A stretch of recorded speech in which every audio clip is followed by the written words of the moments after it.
It's Saturday, March 11th. Here's your 5-minute fix.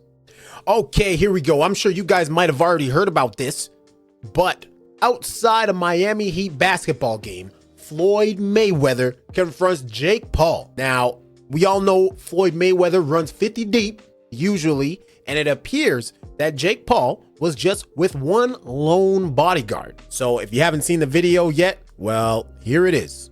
That's right, we got the volume muted. This is from TMZ. I ain't trying to get copyright. It shows Mayweather right there. You see all the money team hats, Jake Paul standing back. I don't believe these guys are part of his entourage as they are taking video and such. You got his one bodyguard there asking these guys to just step back. Please step back. You got a couple guys breaching and he makes a run for it.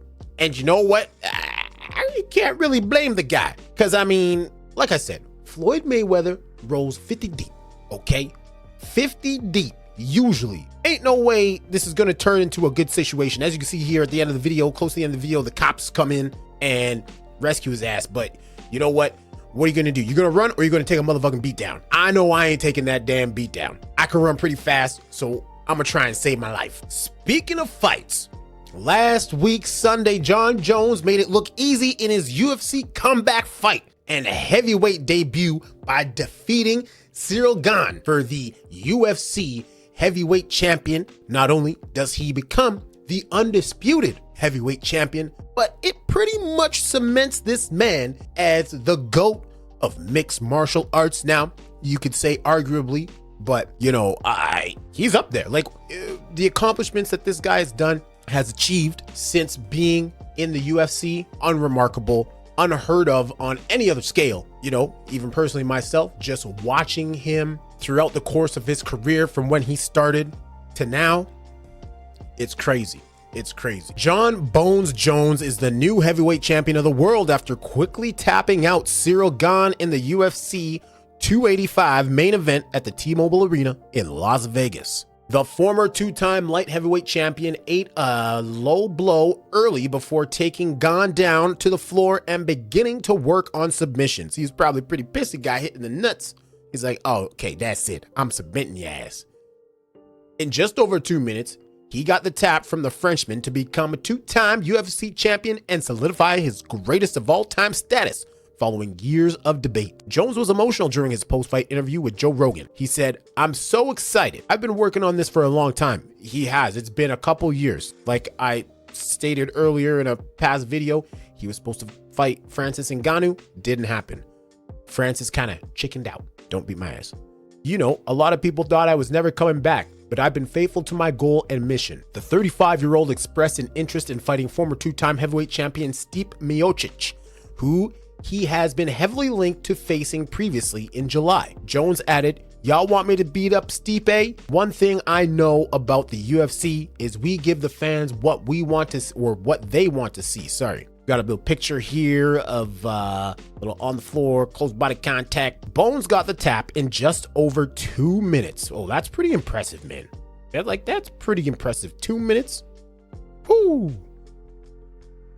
Stipe Miocic, I hope you're training, my guy. You're the greatest heavyweight of all time. That's what I want. I want you real bad. Miocic hasn't fought since losing the UFC heavyweight title to Francis Ngannou, who knocked him out cold at UFC 260 in March 2021. The 40-year-old was hoping to face Jones last year, but their fight fell through and the consensus best MMA fighter of all time fought Gane instead. It now appears both men are ready to throw down the hammer in the summer. Baby, let's see it. Should be good. I'm excited.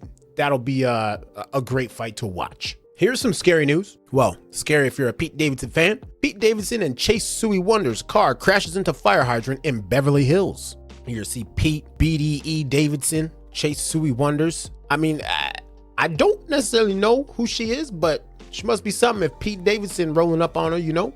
This man has been high profile with the dating scene in Hollywood as of late. So, you know, he's riding a high right now. Actors Pete Davidson and Chase Suey Wonders were involved in a single car crash over the weekend in Beverly Hills, though both were uninjured, according to reports. Officers responded to calls about a crash at 11:12 p.m. Saturday in a residential area of Beverly Hills near the intersection of Rodeo Drive and Elvado Avenue. Lieutenant Reginald Evans, a Beverly Hills spokesperson, said, Officers found a wrecked dark-colored four-door Mercedes-Benz and a damaged city fire hydrant, Evans said.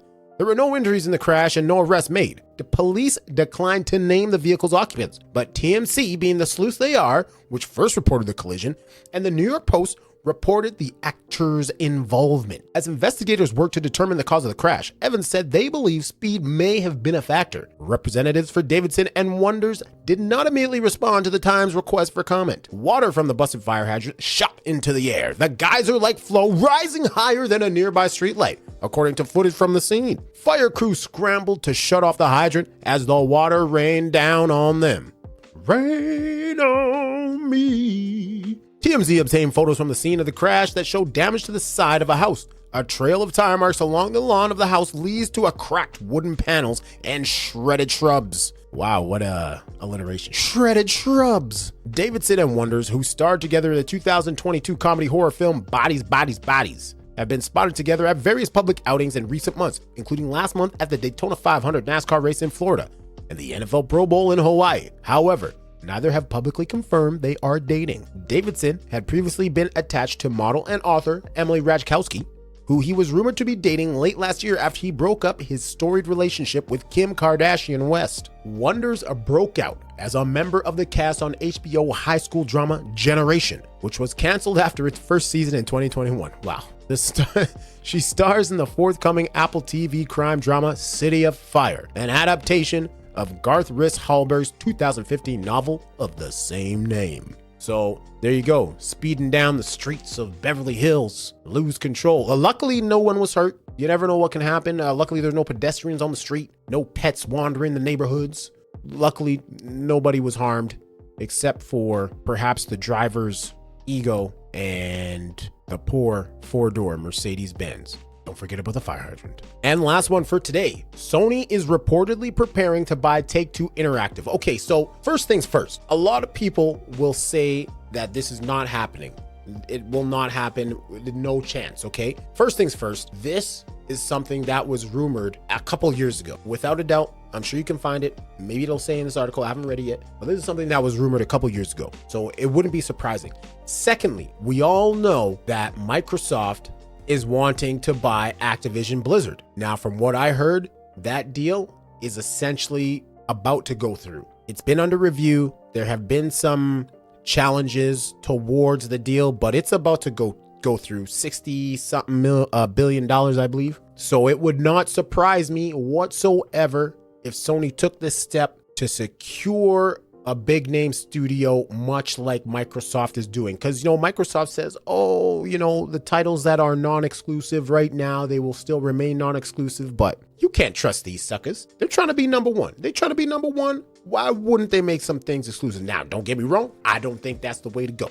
But what I do feel is Microsoft won't hesitate at the first chance to do so. Granted, they did say they're going to make Call of Duty playable on the Nintendo Switch, so do they make it Xbox and Switch or Xbox PC Switch and leave out Sony? Or do they just continue to, add to the consoles and continue to sell games? Because, if they block Sony out of this, that's a lot of money on game sales they're losing out, right? So you gotta think about this. But anyways, Sony is reportedly preparing to buy Take-Two Interactive. The purchase is believed to be Sony's response to Microsoft's acquisition of Activision Blizzard, if that finally gets the green light. And that's another thing too. Like I said, I'm pretty sure the Microsoft Activision Blizzard deal is about to go through. With his most recent proposal plans, Microsoft is likely to eventually end up owning Activision Blizzard. The next question then would be, what will Sony do if that happens?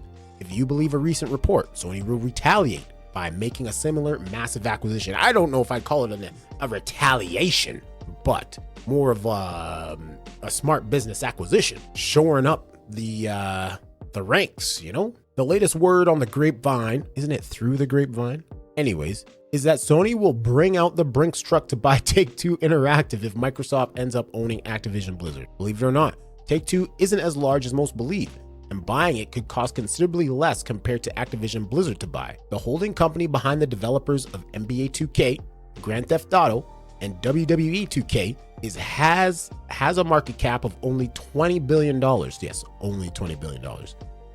You could argue Microsoft started the entire acquisition trend when it bought ZeniMax Media in late 2020 as the COVID-19 hit its peak. Since then, we've seen several bigger companies acquire independent publishers, with Embracer Group paying a relatively small amount to take everything Square Enix owned outside of Japan. Other similar acquisitions include Sony buying Bungie, Take-Two purchasing Zynga, as well as Electronic Arts acquiring Codemasters. With that said, it makes a lot of sense for Sony to buy Take-Two, but if Sony wants to beef up its first-party offerings in preparation for the eventual exclusivity of Call of Duty and several of Activision Blizzard's other titles after 10 years, the best choice is to buy companies like Square Enix, Capcom, and or Konami. See, there you have it. They're saying more than likely Call of Duty after 10 years is going to be exclusive, because I think that was like part of the deal or something. Nintendo will have Call of Duty on the Switch for 10 years, something like that. Not 100% sure, but it should be noted, however, that Take-Two shareholders are unlikely to want to sell anytime soon, especially with a GTA 6 announcement coming sooner rather than later.